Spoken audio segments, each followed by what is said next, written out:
Assalamualaikum warahmatullahi wabarakatuh.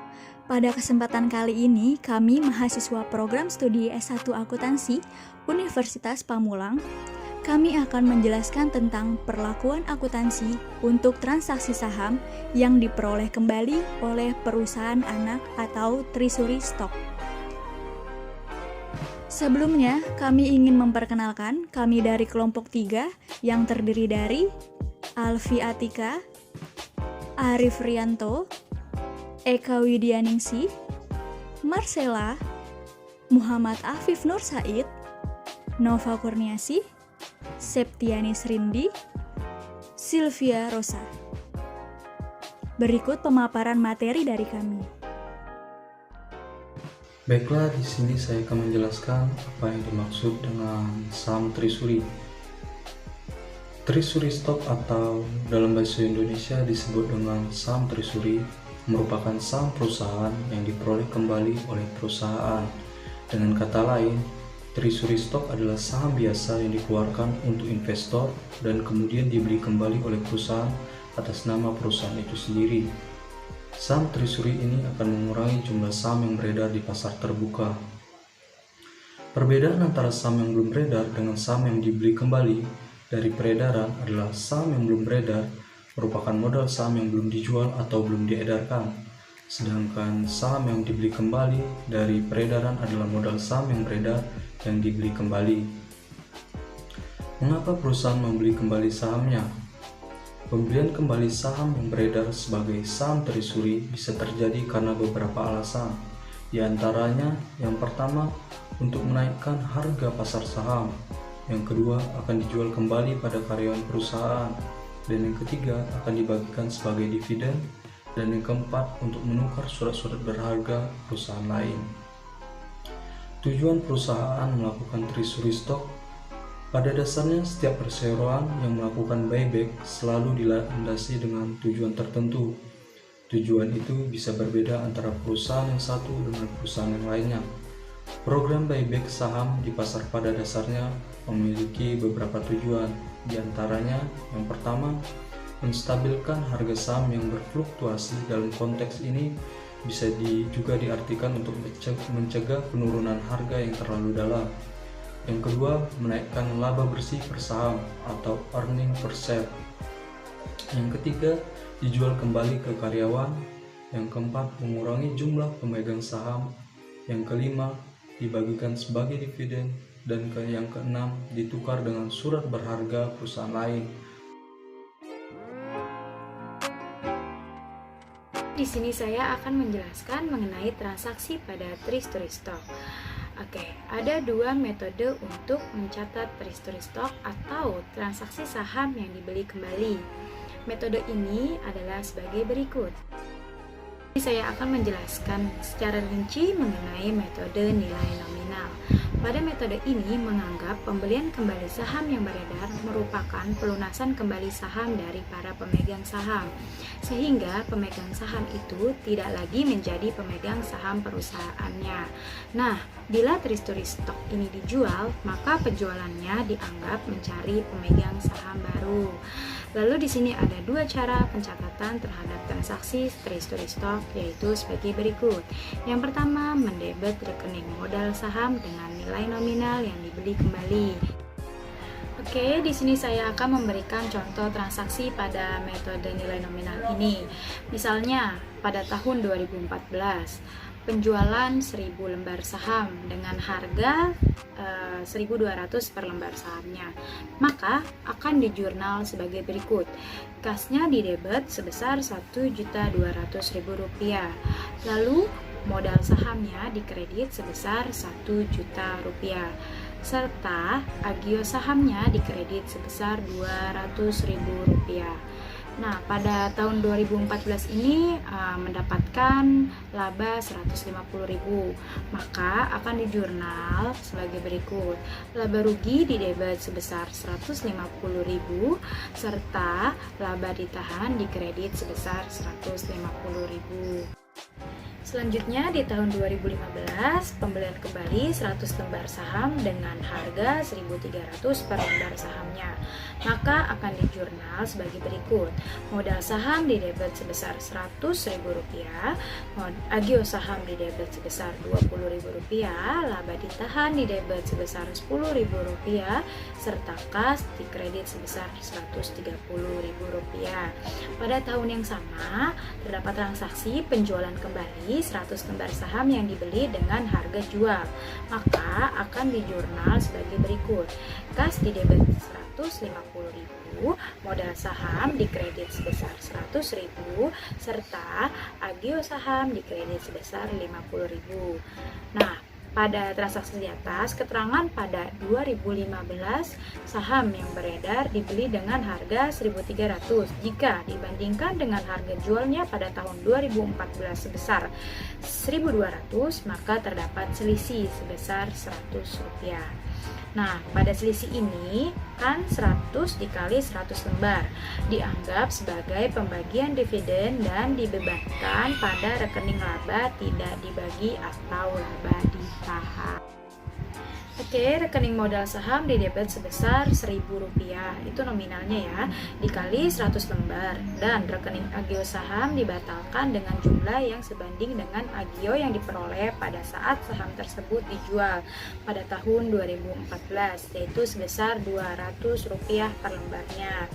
Untuk penjualan kembali saham yang telah dibeli kembali pada tahun 2015 dengan harga Rp1.500 per lembar dicatatnya seperti biasa ya. Nah, setelah treasury stock itu dijual, maka modal saham dalam neraca akan berubah. Maka akan seperti ini nih. Modal sahamnya sebesar Rp1.000.000, agio sahamnya sebesar Rp230.000, serta laba ditahannya sebesar Rp140.000. Maka jumlah seluruhnya itu adalah Rp1.370.000. Oke, selanjutnya kita akan membahas cara kedua untuk mencatat penjurnalan mengenai pembelian kembali saham yang beredar. Di cara pertama kita menggunakan akun modal saham.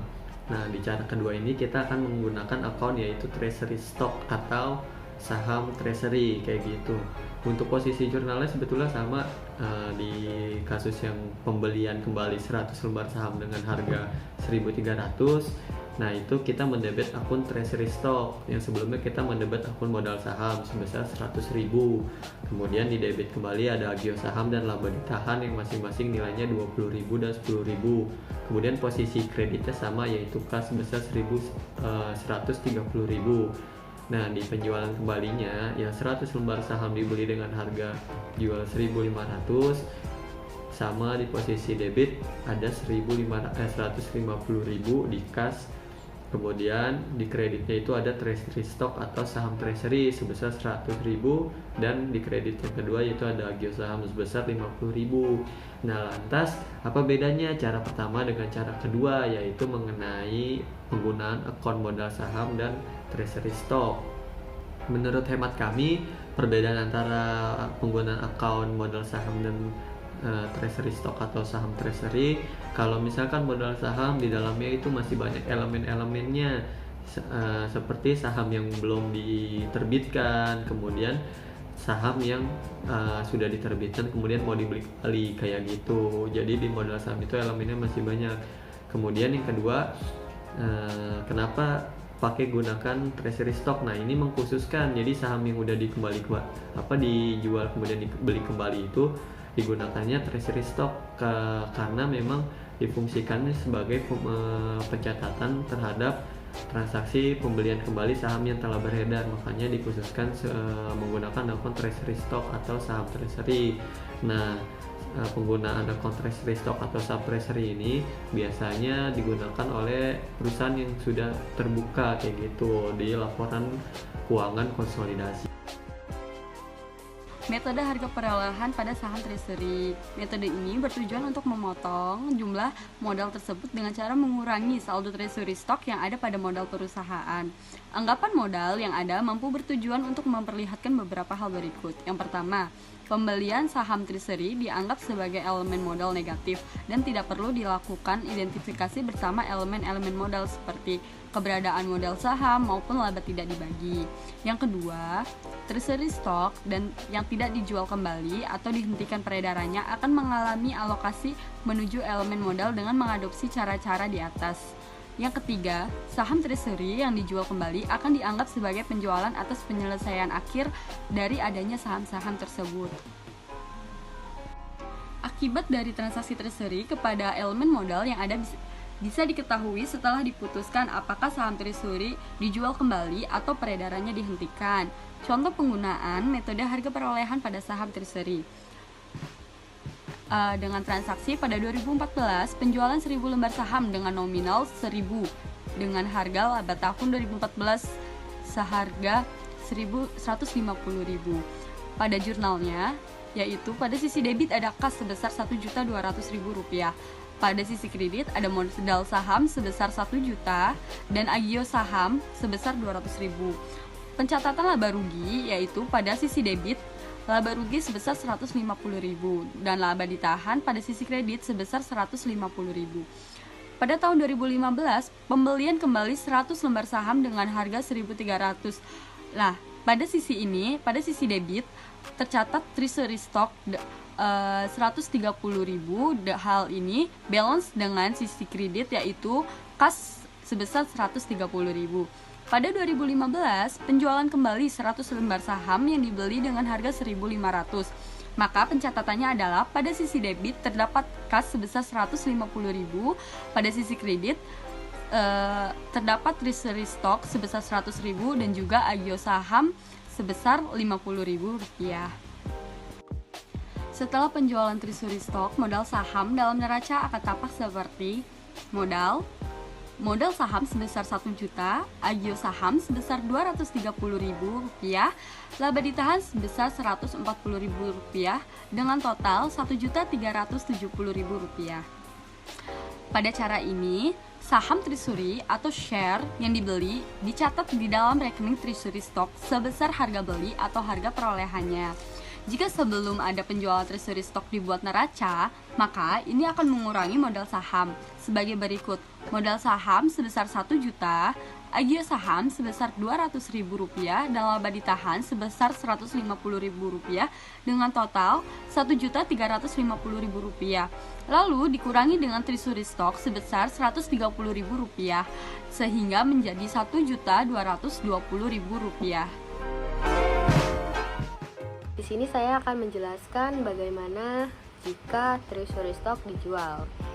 Jika treasury stock dijual ada dua kemungkinan. Yang pertama, harga jual saham lebih tinggi daripada harga perolehan. Selisihnya nanti akan dicatat ke dalam rekening agio saham atau rekening tersendiri yang akan dilaporkan untuk menambah modal yang disetor. Yang kedua adalah harga jual saham lebih rendah daripada harga perolehan. Selisihnya nanti akan didebitkan langsung ke dalam rekening laba ditahan. Pembahasan yang kedua yaitu tentang pembatasan laba ditahan untuk kepemilikan treasury stock. Salah satu alasan pembatasan terhadap keuntungan ditahan yaitu untuk pemilihan treasury stock. Agar modal yang disetor tidak menjadi lebih kecil, maka pembelian treasury stock harus mempertimbangkan saldo yang ada di dalam rekening laba ditahan. Untuk menjaga laba ditahan tidak diminta sebagai dividen oleh pemegang saham, maka bila perusahaan membeli sahamnya sebagai treasury stock, keuntungan tidak dibagi akan dibatasi sebesar saham treasury yang dibeli. Pembatasan keuntungan tidak dibagi ini yaitu untuk menjaga modal yang disetor tidak berkurang. Alasannya, modal yang disetor ini yaitu untuk jaminan bagi kreditur. Ada beberapa mekanisme yang sanggup digunakan untuk melaporkan pembatasan keuntungan tidak dibagi dalam laporan neraca perusahaan. Di sini ada contoh pola soal jawaban saham treasury, yaitu akun-akun modal pada PT Go Berkah sebagai berikut. Modal saham biasa sebesar 1000 lembar dengan nominal Rp1.000 jika dijumlahkan menjadi Rp1 juta. Agio saham sebesar Rp150.000. Lalu ada laba tidak dibagi sebesar Rp250.000. Selanjutnya, PT Go Berkah membeli 100 lembar sahamnya dengan harga per lembar sahamnya sebesar Rp1.200.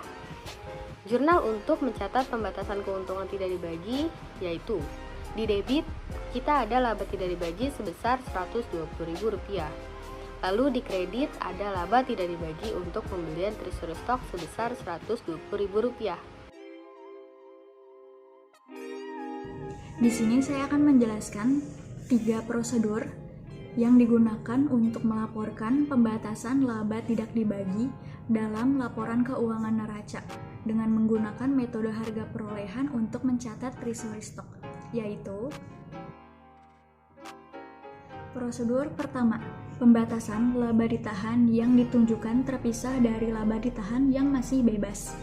Contohnya, diketahui modal sebesar Rp1.150.000 yang terdiri dari modal saham biasa sebesar Rp1.000.000 dan agio saham sebesar Rp150.000. Lalu diketahui juga laba tidak dibagi yang sebesar Rp250.000, yaitu terdiri dari dibatasi pembelian saham treasury sebesar Rp120.000 dan laba tidak dibagi yang masih bebas sebesar Rp130.000. Dan kita jumlahkan jumlah modal ditambah laba tidak dibagi dikurangi dengan harga perolehan treasury stock menjadi Rp1.150.000 ditambah Rp250.000 dikurangi dengan Rp120.000 sama dengan Rp1.280.000. Prosedur kedua, pembatasan laba ditahan dijelaskan dengan keterangan. Cara ini tidak ada jurnal yang dibuat untuk membatasi laba ditahan. Contohnya, diketahui modal saham biasa sebesar Rp1.000.000, agio saham sebesar Rp150.000 dan laba tidak dibagi sebesar Rp250.000, di mana terdapat Rp120.000 dibatasi untuk pembelian treasury stock. Lalu kita jumlahkan modal dan laba tidak dibagi. Modalnya sebesar Rp1.150.000 didapat dari modal saham biasa ditambah dengan agio saham, lalu ditambah dengan Rp250.000 didapat Rp1.400.000, lalu Rp1.400.000 dikurangkan dengan harga perolehan treasury stock yaitu sebesar 120, hasilnya yaitu Rp1.280.000. Prosedur ketiga, pembatasan laba ditahan yang dijelaskan dengan footnotes atau catatan kaki. Melalui cara ini tidak ada jurnal yang dibuat untuk membatasi laba ditahan. Contohnya, diketahui modal saham biasa sebesar Rp1.000.000, lalu agio saham sebesar Rp150.000 dan laba tidak dibagi sebesar Rp250.000. Lalu kita jumlahkan modal ditambah dengan laba tidak dibagi, yaitu Rp1.150.000 didapat dari modal saham biasa ditambah dengan agio saham, lalu ditambah Rp250.000 sama dengan Rp1.400.000. Lalu dikurangi dengan harga perolehan treasury stock menjadi Rp1.400.000 dikurang Rp120.000 dapat didapatkan Rp1.280.000. Di bawahnya kita kasih footnotes atau catatan kaki, yaitu laba tidak dibagi dibatasi penggunaannya untuk pembelian saham treasury sebesar Rp120.000 yang tersedia untuk pembagian dividen yaitu sebesar Rp130.000. Di sini saya akan menjelaskan sedikit tentang treasury stock dari sumbangan. Pemegang saham sanggup menyumbangkan kembali saham kepada perusahaan. Sumbangan ini mempunyai alasan-alasan sebagai berikut. Di antaranya, 1. Untuk menambah modal kerja yang dibutuhkan dengan cara menjual atau mengembalikan saham tersebut. 2. Sebagai hadiah untuk perusahaan. 3. Menunjukkan pengembalian saham dengan alasan adanya evaluasi yang terlalu tinggi terhadap aktiva yang diserahkan untuk menukar saham tersebut. Saham yang diterima dengan sumbangan ini dikelompokkan sebagai teori stok. Adapun metode-metode untuk pencatatan penerimaan sumbangan dengan treasury yaitu metode 1. Saham yang diterima dicatat dengan catatan memo. Tidak ada biaya yang terjadi ketika mendapatkan sumbangan. Catatan memo ini mengatakan jenis saham, jumlah lembar saham, dan penyumbangannya. Pada dikala saham teori dijual, penerimaan uangnya dicatat dengan jurnal sebagai berikut. Kas disimpan di debit dan modal sumbangan disimpan di kredit. Metode 2. Saham treasury didebit dengan harga pasar pada dikala penerimaan dan dikreditkan ke rekening modal sumbangan. Bila saham teori dijual, rekening dikredit. Jika harga jualnya berbeda dengan harga pasar, pada dikala harga saham tersebut diterima, maka selisihnya dibebankan atau dikreditkan ke rekening modal sumbangan. Pola saham teori stok. Tanggal 10 Juli 2019 diterima 100 lembar saham yang menjual dengan harga 1.100 per lembar. Pada tanggal 17 Agustus 2019, saham tersebut terjual 1.050. Pencatatan akuntansi yang dilakukan yaitu 10 Juli 2019, treasury disimpan di debit dengan jumlah 110.000 dan modal sumbangan disimpan di kredit dengan jumlah 110.000. Dan pada 17 Agustus 2019, kas disimpan di debit dengan jumlah 105.000, modal sumbangan disimpan di debit dengan jumlah Rp500 dan treasury stock disimpan di kredit dengan jumlah Rp110.000. Metode ketiga yang sanggup digunakan dalam pencatatan penerimaan sumbangan saham treasury, yaitu rekening treasury stock didebit dengan jumlah nominal atau nilai yang dinyatakan. Agio atau disagio-nya juga dibatalkan dan kreditnya yaitu rekening modal sumbangan. Jadi, jika saham dijual, maka selisih harga jual dengan nominal ditambah atau dikurangi dengan agio atau disagio didebitkan atau dikreditkan ke rekening modal sumbangan. Contohnya di sini misalnya tanggal 15 Agustus 2019 diterima sumbangan saham senilai 100 lembar dengan nominal Rp1.000. Saham-saham ini dulu dijual dengan harga 1.200 per lembar.